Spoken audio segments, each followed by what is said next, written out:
أعوذ بالله السميع العليم من الشيطان اللعين الرجيم. بسم الله الرحمن الرحيم.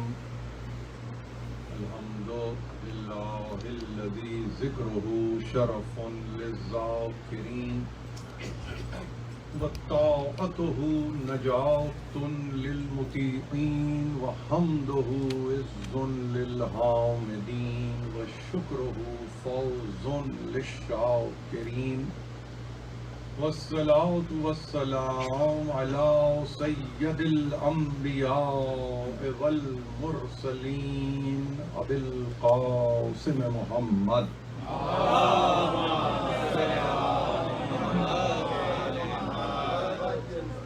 وأهل بيته الطيبين الطاهرين المعصومين المظلومين الذين أذهب الله عنهم الرجس وطهرهم تطهيرا.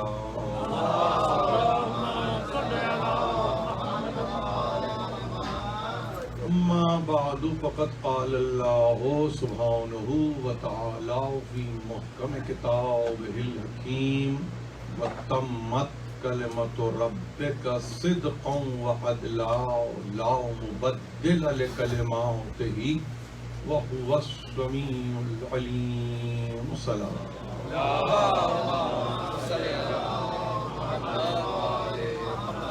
عزیزان محترم، مختصر سے وقت میں ایک بڑی اہم ذمہ داری کو ادا کرنا ہے. 27 سفر کی یہ مجلس ہے. ہم نے اس کو حدیث قصہ سے سنا اور ذاکرین اولیٰ نے اسے سوستانی تک لے جا کر اپنے فرض منصبی کو پورا کیا.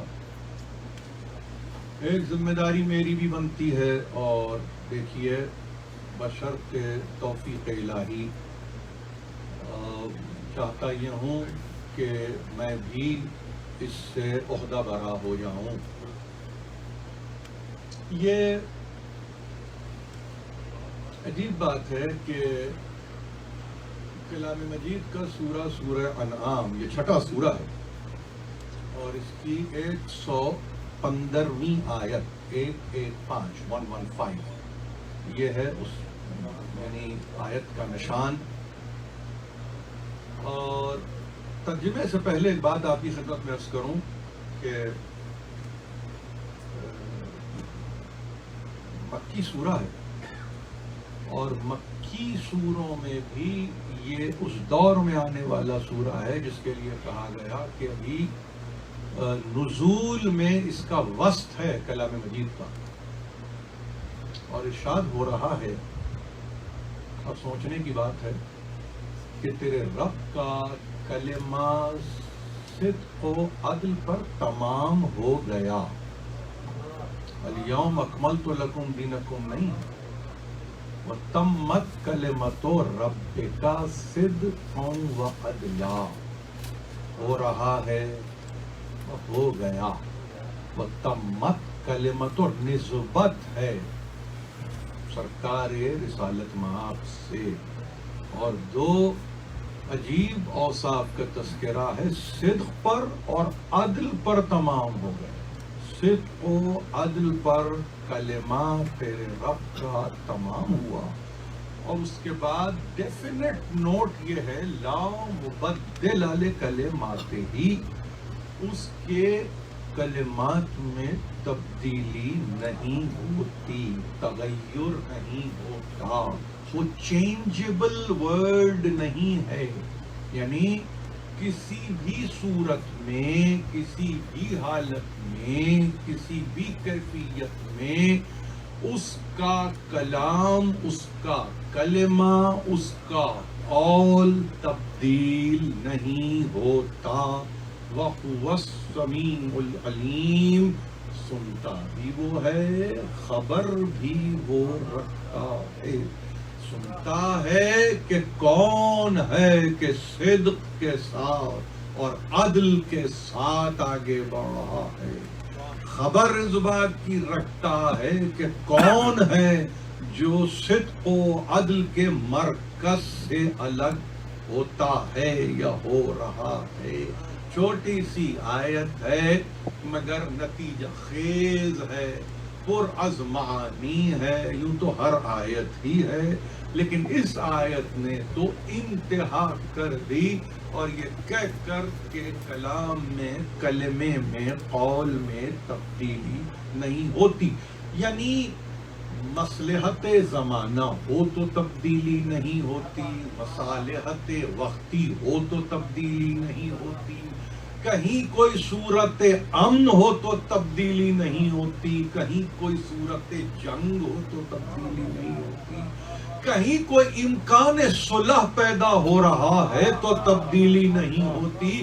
جو ہے وہ طے شدہ ہے، وہ معین شدہ ہے، وہ مقدور ہے، اس کو لکھنے والے نے لکھ دیا ہے، وہ لوح محفوظ پر ہے، اس کا ہونا برحق ہے. اور جس طرح سے اس کا ہونا ہے، جس طور سے اس کا ہونا ہے، جس طرح سے اس کو ہو جانا ہے، اس کو اسی طرح ہونا ہے. جس کے ہاتھ پر اس کو ہونا ہے، اسی کے ہاتھ پر اس کو ہونا ہے. جس کو پابند صلح رہنا ہے تو اس کو پابند رہنا ہوگا. اگر وہ ان اقدار کی پابندی نہیں کرتا، ان حدود کی پابندی نہیں کرتا، تو وہ بھی طے ہے. وہ ایسا نہیں کہ طے ہوگا، مقدرات الہی میں وہ طے ہے، مقدرات الہی میں وہ طے ہے، منشاء الہی میں وہ طے ہے، قدرت الہی میں وہ جلوہ فگن ہے.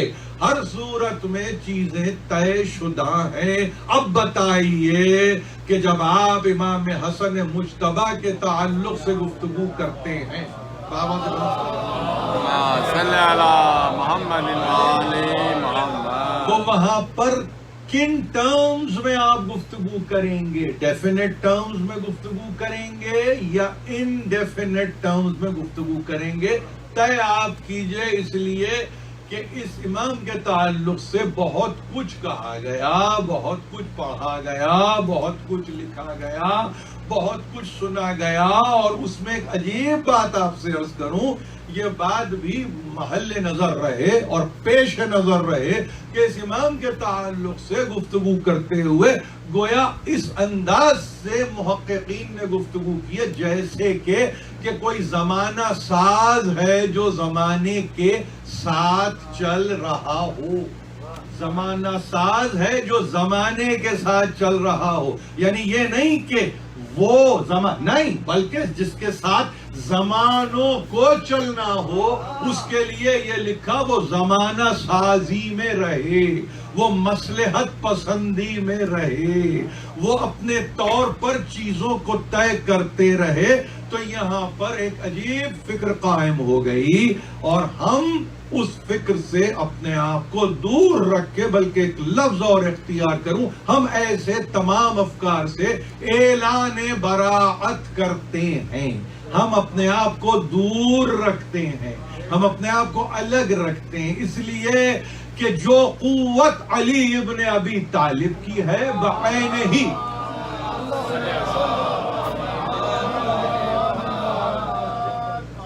دیکھیے، میں عرض کروں آپ سے کچھ چیزوں کو سمجھ لیجئے، نوجوانوں کے لیے ہے اور اس میں الجھنے یا الجھانے کی ضرورت نہیں ہے.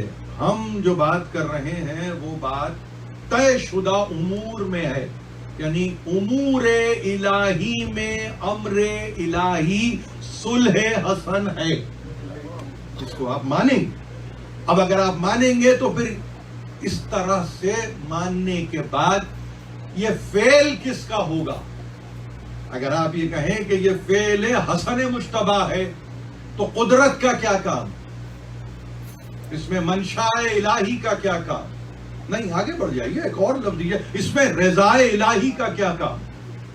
یعنی اگر یہ طے کر رہے ہیں کہ یہ فیصلہ حسن مجتبی کا تھا تو پھر آپ آگے بڑھ کے یہ تین کمپوننٹس کو الگ کر دیجئے کہ جہاں آپ یہ کہیں یہ فیصلہ تھا. نہیں، یہ مشیت کا فیصلہ تھا، اور اگر یہ مشیت کا فیصلہ تھا تو کسی اصول کے نتیجے میں تھا.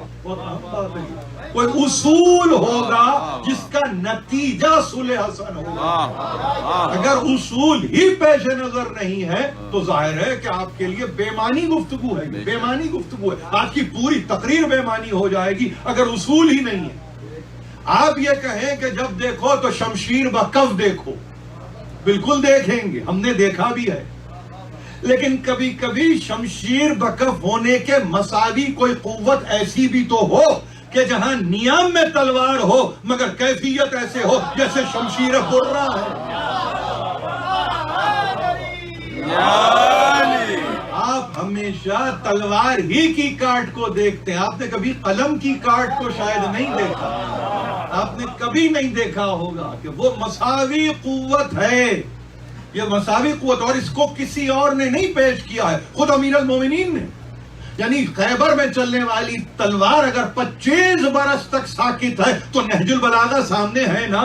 تو کوئی تو کاٹ کی قوت ہوگی، کوئی تو کاٹ کی قوت ہوگی. اس کو بھی تو کبھی دیکھیں، اس کو تو کبھی اس کی بھی تو پیمائش ہو، اس کو تو بھی کبھی تول کے دیکھیں، اس کو تو بھی کبھی کسی وزن میں رکھ کے دیکھیں کہ یہ ٹھیک ہے، یہ ٹھیک ہے. ہاں یقیناً یقیناً آپ نے دیکھا ہوگا خندق میں آنن فانن چلی تلوار، خیبر میں آنے واحد میں چلی تلوار.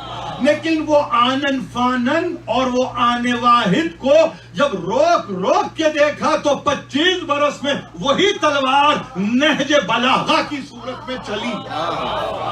یعنی آپ کے لیے کچھ چیزیں ہیں کہ جس کو یہاں پہ میرے نوجوان بچے بیٹھے ہیں، کسی شے کو اگر دیکھنا آج آپ چاہتے ہیں تو آپ کے پاس، عجیب بات آپ سے عرض کر رہا ہوں، ویڈیوگرافی میں ایک ٹرم آپ استعمال کرتے ہیں، سلو موشن. یعنی اگر آپ کی سمجھ میں 6 فریم نہیں آتے کسی چیز کے، کیونکہ آپ کے ریٹنا آف دا آئی اس کو قبول نہیں کرتا. مثلا میں آپ سے کیا عرض کروں، یہ بات بہت عجیب ہو جائے گی مگر اشاروں میں بات کر رہا ہوں، تو آپ آسانی سے یہ کرتے ہیں، اس کو آہستہ آہستہ دیکھو، اس کو روک روک کے دیکھو. خیبر میں چلنے والی تلوار سمجھ میں نہیں آئی تو 25 برس کے بعد اس کو دیکھو، 11 ہجری سے 35 ہجری تک اسی کو دیکھو، روک کے دیکھو اس کو کہ وہاں اگر وہ ضرب کاری تھی تو یہاں وہ کلام کس طرح سے ضرب کاری بن رہا ہے. تو ایک عمل علی کا وہاں، اور اس عمل کو اگر محیط کر دے 25 برس پر تو وہ عمل کی تفسیر اور تشریح بنے وہ خطبے، وہ کلام، وہ قصار، وہ حکمت کے ابواب، وہ مکتوبات کے معلوم یہ ہوا کہ ہاں اب ہمیں سمجھ میں آیا کہ معنی کیا ہے خیبر میں چلنے والی تلوار کا. اب ہمیں سمجھ میں آیا کہ خندق میں جو تلوار چلی اس کے معنی کیا تھے. اگر معانی میں اصول یہ طے ہو کہ وہ ہوا و ہوس کا بندہ نہیں تھا، خدا کا بندہ تھا، تو یہ 25 برس میں یہی ریفلیکٹ ہوگا کہ وہی علی خدا کا بندہ ایسے بھی ہے. آپ سمجھ رہے ہیں میں نے کیا کہا؟ اصول سمجھ.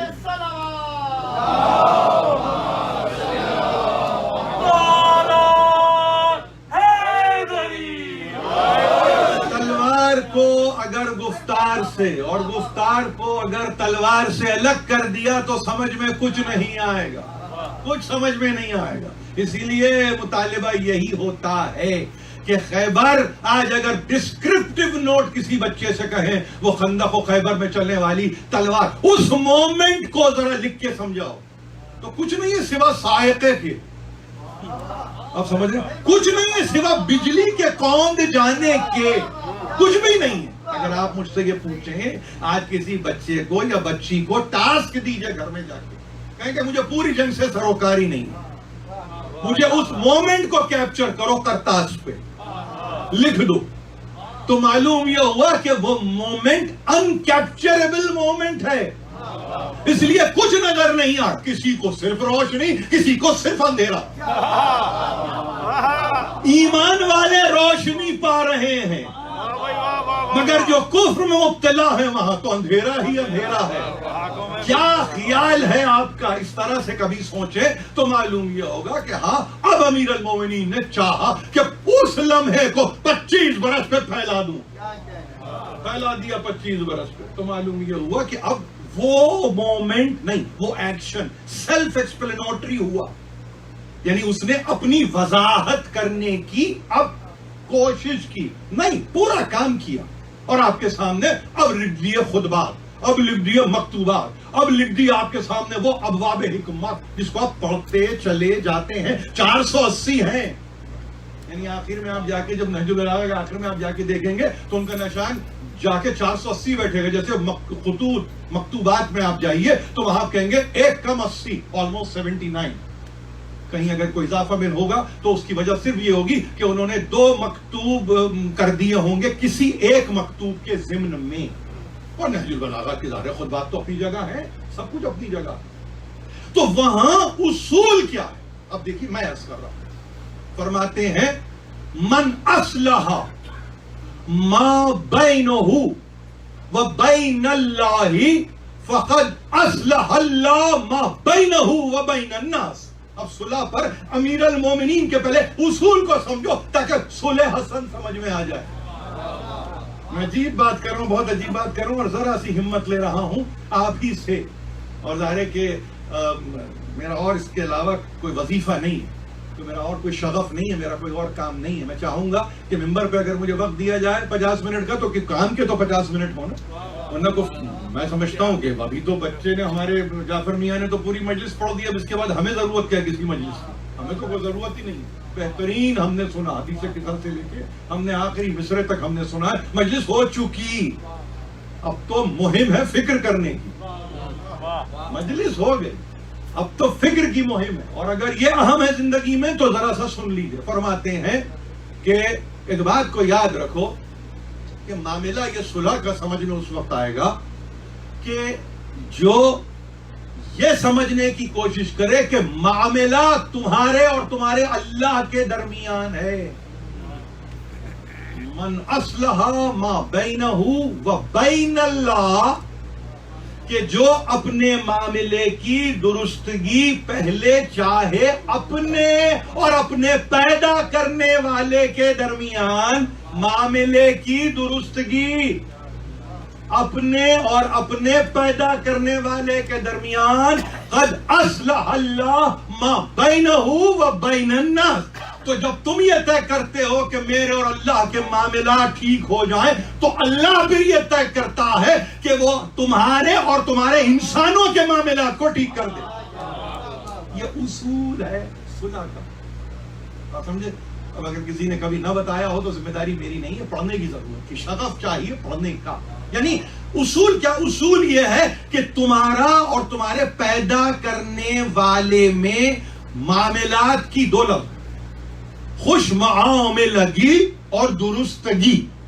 آپ سمجھ رہے ہیں؟ دونوں لفظ یاد رکھیں گے آپ. درستگی چاہیے اور خوش معاملگی چاہیے. یعنی اس کا مطلب یہ ہوا کہ جب تک تمہارا اپنا ریلیشن تمہارے پیدا کرنے والے سے درست نہیں ہے, یعنی معاملہ ہی تمہارا پیدا کرنے والے سے درست نہیں ہے, یعنی پیدا کرنے والے سے ہی تم خوش معاملہ نہیں ہو, تو حسن سے بد معاملگی کی کوئی اہمیت نہیں ہے. آپ سمجھے؟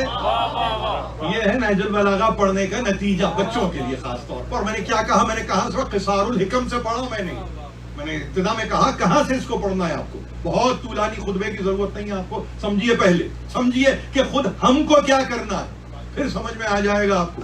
یعنی آپ یہ سمجھ رہے ہیں نا, وہ کہہ رہے ہیں کہ اگر یہ معاملہ درست ہو گیا تو پھر تمہیں انسانوں سے اپنے معاملے کو درست کرنے کی ضرورت نہیں ہے. اللہ طے کر دے گا, اللہ فیصلہ کر دے گا, اللہ تمہاری صلح کروا دے گا, مگر تم معاملہ وہاں سے تو صحیح رکھو. اب اگر کسی کا معاملہ صحیح نہیں ہو رہا ہے نا, تو بس سمجھو کہ معاملہ اللہ سے صحیح نہیں. آپ سمجھو کیا کیا اپنی زندگیوں میں آپ صلح حسن پہ روک کے مت دیکھیے چیزوں. آپ نے وہاں روک دیا, کسی نے 41 ہجری کے ربیع الاول میں روک دیا, یہ کہہ کے کہ یہ صلح حسن 41 ہجری کے ربیع الاول میں تھی. کسی نے 61 ہجری کے محرم میں کربلا کو فریز کر دیا, یہ کہہ کے یہ کربلا تھی. بھائی اگر اس طرح سے آگے بڑھنا ہے تو پھر حکمت کی تو کوئی گفتگو ہو ہی نہیں سکتی.